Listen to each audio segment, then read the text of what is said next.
साथीहरू बुटुल मेला लाग्दैछ अनि आज यसो घुम्न आएको एकछिन इभिनिङ वाक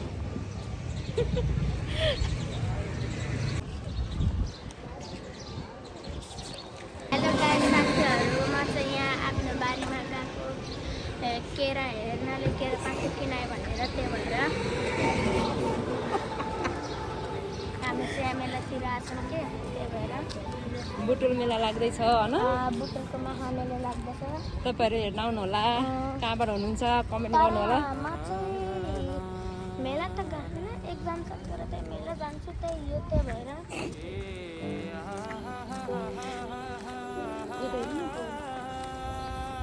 छोरा हिँड्नु भएको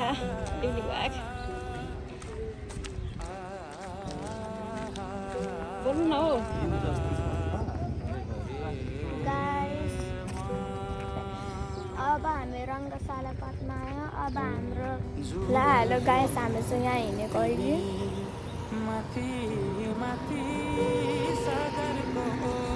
मेरो बाबा स्माइल गर्न आछ हामी चाहिँ अहिले तल्लो होराजलमा छौँ त्यही भएर अहिले चाहिँ हामी